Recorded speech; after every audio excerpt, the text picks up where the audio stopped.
இதில் வந்து 550 கிராம் ராசவள்ளி கிழங்கு எடுத்து இப்படி சின்ன சின்ன வெட்டி இருக்கிறேன்னு சொன்னால் ஸ்டீமரில் போட்டு ஸ்டீம் பண்ணி அவிக்க போகிறேன். ஏன்னா நார்மலி வந்து ராசவள்ளி கிழங்கு செய்யக்க வந்து ஸ்ட்ரெயிட்டாக தண்ணிக்கு போட்டுட்டு அவிஞ்ச பிறகு அது அந்த தண்ணியிலே வந்து மசிக்கிறது. ஸோ நான் ஸ்டீம் பண்ணுறதுக்கு காரணம் வந்து இதில் இருக்கிற அந்த சத்துகள் ஒன்றும் போகாமல் இருக்கிறது தான் ஸ்டீம் பண்ணுறேன். இந்த டேஸ்ட்டும் இதில் இருக்கிற அந்த டேஸ்ட். ஸோ இந்த ஸ்டீமரில் போட்டிருக்கிறேன். இப்போ மூடி போட்டு ஸ்டீமரில் வச்சு இதை அவிச்சு எடுப்பேன். ஸோ இந்த அடுப்பை வந்து ஹை ஹீட்டில் வச்சுருக்கேன். வச்சுக்கொண்டு இந்த தண்ணி வந்து இப்போ கொதிச்சோன்னு இருக்குது. ஸோ இப்போ நாங்கள் இந்த ராசவள்ளியை வந்து டபுள் ஸ்டீமரில் போட்டிருக்கோம். இதை வச்சுட்டு நல்லா சாஃப்டாக வர வரையும் இதை அவிச்சு எடுக்கணும். ஸோ இதை 5 நிமிஷமாக தான் இதை நான் ஸ்டீம் பண்ணிக்கொண்டு இருக்கிறேன். ஸோ இந்த முள்ளுக்கரண்டி எடுத்து வச்சுருக்கேன். ஆனால் இன்னும் சாஃப்டாக அவியல, எண்ணெய் அவியணும். ஸோ திருப்பி மூடி போட்டு எனக்கு கொஞ்ச நேரம் அவிய விடுவோம். இப்போ இது ஒரு 10 நிமிஷமாக வந்து அவிஞ்சிருக்குது. இப்போ இதை அவிஞ்சிட்டுது நல்லா. இப்படி ஒரு முள்ளு கரண்டி எடுத்து பார்த்தீங்கன்னா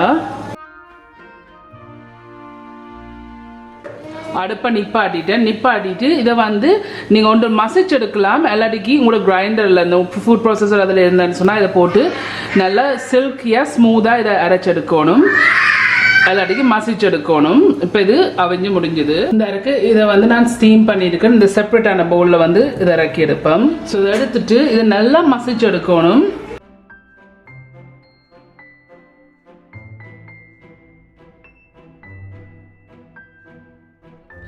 முடிஞ்ச அளவுக்கு வந்து நல்லா க்ரீமியாக இதை மேஷ் பண்ணி எடுங்க. இப்போ நான் இந்த கிழங்கை வந்து நல்லா மசிச்சு எடுத்துருக்கிறேன். இந்த ஹீட்டை வந்து மீடியத்துக்கும் லோக்கும் இடையில வச்சிருக்கேன். வச்சுக்கொண்டு இந்த சட்டியில் வந்து நான் மேஷ் பண்ணி வச்சிருக்கேன் இந்த ராசவள்ளி கிழங்கு போட்டிருக்கேன். போட்டுக்கொண்டு இதில் வந்து 650 கிராம் சீனி இருக்கு. இப்போ இந்த சீனியும் இதில் போடுங்க. இதில் வந்து தேங்காய் பால் இருக்கு, முதலாம் பால். இதில் வந்து 1.5 டேபிள் ஸ்பூன் முதலாம் பால் இருக்கு. இதையும் இதில் விடுங்க. இதை விட்டுட்டு நல்லா மிக்ஸ் பண்ணுங்க. சீனியெல்லாம் நல்லா கரையணும்.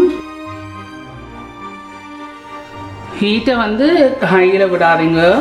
ஹையில் ஸ்டார்டிங்லேயே விட்டிங்கன்னா இந்த சீனி வந்து கரையிடும். வந்து இது கலர் மாறிடும். ஸோ இது கரை வரையும் மீடியத்துக்கும் லோ ஹீட்லேயே வையுங்க.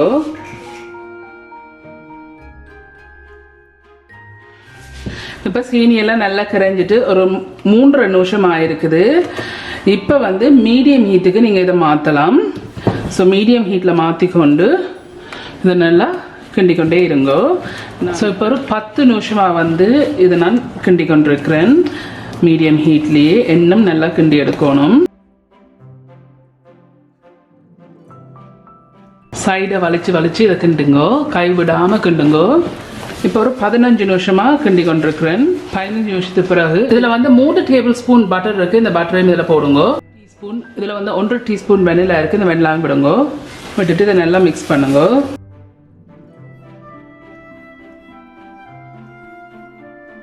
மீடியம் ஹீட்லேயே வச்சிருக்கிறேன். இப்போ 25 நிமிஷமாக இதை கிண்டி இருக்குது. ஸோ இதை இன்னும் கிண்டணும். ஸோ இப்போ ஒரு 30 நிமிஷமாக ½ அன் ஹவராக இதை கிண்டி கொண்டிருக்கிறேன்.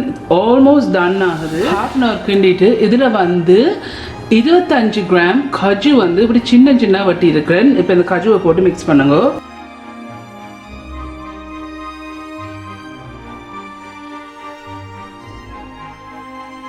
போட்டு நல்லா மிக்ஸ் பண்ணியிருக்கிறேன். கைவிடாமல் கிண்டுங்கோ.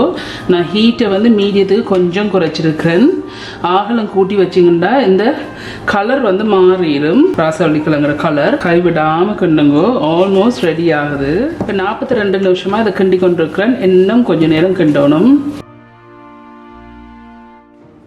இப்போ சரியாக வந்து 52 நிமிஷம் வந்து இதை நான் கிண்டி இருக்கிறேன். இந்த இப்படி பாருங்க, இப்படி ரவுண்ட் போலாக வந்து இப்படி வரதில்ல, இப்படி வரைக்க இது வந்து செய்து முடிஞ்சுது. இப்போ நான் இறக்கி ஒரு ட்ரேயில் இறக்கி எடுக்க போகிறேன். இதில் வந்து ஒரு ட்ரே வச்சு அது கீழே வந்து பட்டர் பூசியிருக்கிறேன், க்ரீஸ் பண்ணியிருக்கிறேன். இதை இறக்கி எடுப்பேன்.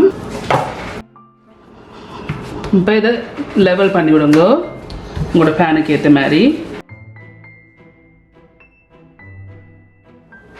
அதில் கொஞ்சம் பட்டர் பூசி இருக்கிறேன். ஓகே, இந்த ராசவல்லி அல்வா வந்து 35 மினிட்ஸ் வந்து ஆறி இருக்கு. இப்போ வந்து இதை வெட்டுவோம். நான் வெட்டி போட்டு எண்ணெய் வந்து கொஞ்சம் ஆற விட போறேன்.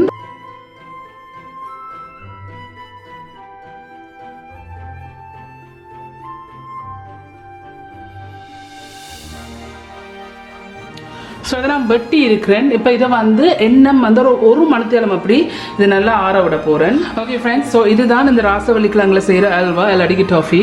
இது செய்து முடிஞ்சது, நல்லா கூல் ஆயிட்டுது.